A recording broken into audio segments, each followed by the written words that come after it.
Okay. Welcome to my channel. Like and subscribe.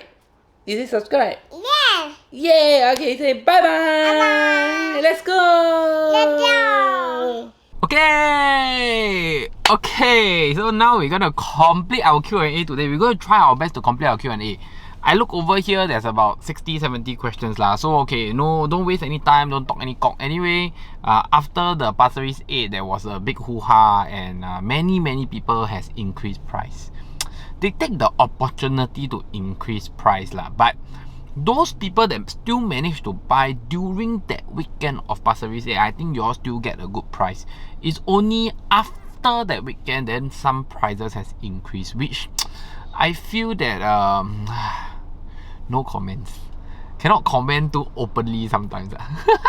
Okay, so we're gonna go for this first question. Okay, let's go. Okay, Aaron, my wife bought a BUC condo 4 years ago. She said she paid the down payment and used her CPF. Okay, I didn't use my CPF, but my name has been included in the condo. We are both Singapore citizens. We sold our HDB this year to claim back our ABSD. So basically, let me explain to you what happened. If you are a married couple, you can buy a new launch, continue to stay at your HDB flat. Okay, but of course you have to have the money lah. Pay the ABSD, then later when a new launch TOP, I think you have 6 months to faster sell away your HDB flat to ask for remission of ABSD. But our dear friend over here, he says that recently he attended a webinar and the speaker says that Singapore citizens do not need to put two names in BUC condo and can avoid decoupling costs. Okay, I tell you I tell you what I have searched and what I've asked IRAS lah. The thing that is that it has to be a matrimonial flat with both names. So I don't understand how can you verify that it's a matrimonial flat if you only put your wife's name and not your name, and I think this is written very clearly on the IRAS website for remission of ABSD. So he attended this course. Maybe you should leave a comment in this video and tell everyone who you attended the course. I tell you all that now property courses is really very expensive. It's getting more and more expensive, like the property price, you know. So I think it's proportional one. So when the property price start to increase, the property cost price also start to increase. To be frank, if you look for a good agent, I can tell you a good agent will be able to tell you what all these property courses will have taught you. And there's also outside, there's also a lot of property courses that's a lot cheaper, less than $1,000, that's going to teach you the same thing. Okay, so I feel that sometimes I don't know, I have paid quite a sum of money to this property course provider many years ago, but of course many years ago when I paid, it wasn't so high. So I realized that when the property price start to increase, right, the property cost price also start to increase. So anyway, to this guy, if you should tell us who you attend because I don't think it's the correct answer. Okay, next, do you believe in using data analytics to predict your future? I tell you, today the government announced that this place are going to build an MRT station. Wow, then you can use data analytics to look at the chart and say that, hey, wow, this chart, then I don't know how you're going to draw a line for an MRT that's going to come out. I tell you something, this property is firstly tangible, not movable. Okay, meaning that it's there, it cannot be moved. Okay, sometimes I think in my old videos I ever tell buyers is that you can pay money to renovate the place, but you cannot pay money to ask the MRT station to build an entrance outside your block. Okay, so some things you cannot just use data analytics. This is a very important question and a good question. Okay, let's see who put this question up to me. J. I tell you, this is a very good question, because if you really use data analytics to predict the future property price, then I will tell you, so sorry, you may have just made a mistake in your purchase. Because using data analytics, we can understand the past performance of this condo, the demand going on this condo, but we won't be able to predict the future, because a lot of property prices go up and down is also because there has to be firstly demand, and also whether there is too much supply, and also what kind of appreciation and what kind of future value is there in this area.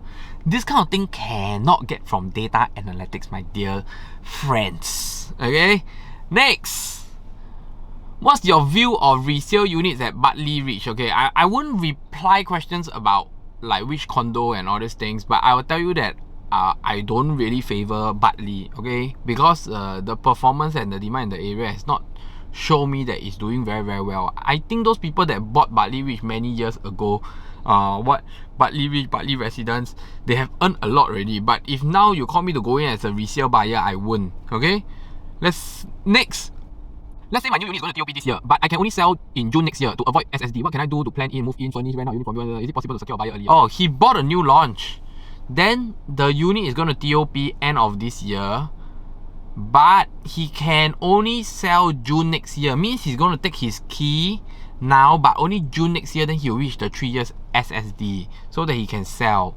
He says that what can I do if I do not plan to move in? I do not want to furnish or rent out a unit just for a few months before I sell in June. Is it possible to secure a buyer before that? Okay, I tell you guys, many times you all are being guided by timing. Means like by when SSD, by this, by that.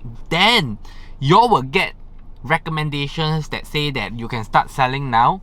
You can sell, option the place, but don't exercise, because many of the authorities use the exercise date. Or some people will tell you that never mind, you can backdate the contract and put the option date later. I just want to tell you that please understand one thing.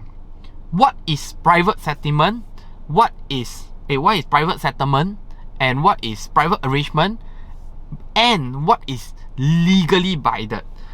A lot of things, some agents, they just want to close the deal. They just want to secure the purchase and move on. It's not say wrong or correct, but first of all, if you do something that is not legal and is a private settlement or a private arrangement, you are not protected by the law. So in any case, whether the buyers or seller are trying to play punk and back out, there's nothing that protects you. And many of the cooling measures or rule and regulation on in the property market is following exercise date. Okay, so there was once I was so agitated that I wanted to make a video between what is private settlement and what is legally binded. I think this is something that most of the customer that has called me with problems, they couldn't identify. So this is also one very important factor that I cover for my client, because I will let my client know what is private settlement, what is legally binded. Because I can tell you something that is private settlement, right? If you are not happy or something happened, you cannot go and cover it in the law. There is no way you can solve the problem legally. So if someone tries to play punk and try not to be the nice guy, then who is going to protect you? Are you going to go court and then court will ask you, I thought this one not you arrange for me? You all arrange for none of my business, it's not written anywhere else. So who is right or wrong, you know? So it's like the police cannot go to the unit to ask the tenant to leave even if the tenant don't pay, because the legal ways don't work like this. So sometimes it's very important to understand the legal system in Singapore, and also what is a private settlement and what is a legally binded or legally protected agreement. Is very, very important. Okay, next, I'm on a deferred payment scheme, so this guy most likely is buying an EC. Okay, when is the best time to sell my current HDB that I'm staying in? I think this question is not being asked correctly. I think the most important thing is you didn't buy from me. That's why you ask this question. It's very funny. You take a deferred payment scheme so that you don't need to sell your HDB, so that you can continue to stay in your HDB until your EC is ready, until your new launch EC is ready. So when your new launch EC is ready, then the developer from the new launch EC will ask you, have you sold your HDB? Because if you haven't, I cannot give you the keys and you don't have the money to pay me. So people that use deferred payment scheme, y'all pay 2 to 3% more in terms of purchase price. Y'all need to y'all pay that for the benefit of being able to stay in your HDB flat till your EC is ready. Okay, so the only time you should be selling away your HDB is when your EC is ready lah. And If you have a HDB flat that is very difficult to sell, then you better start selling early. You don't know, right? That's the problem. That's where you need to find a good agent. I'm not trying to bullshit you. I'm not trying to tell you that you need to engage me, but this is how it works. Some things you really need some experience. It's not everything like data that can be found on the internet, okay?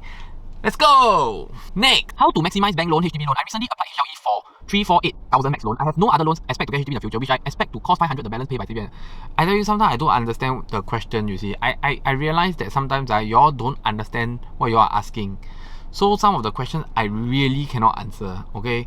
This is a question that I really don't even understand. And I tell you, this happen very common with my consumers as well as with my new agents. So I always tell them is that if you don't understand the fundamentals, even if you ask a question, it's not going to be a reasonable question or a question that can be answered, because no one will understand what you are trying to think, and maybe the thing that you think isn't the correct way that it works also. I am exploring getting a landed due to the recent WFH. This is a work from home situation, a large family size of 6. I'm looking to sell 2 condos. Other than the location, tenure and price, can you advise what are the important factors to look up when getting landed? Okay,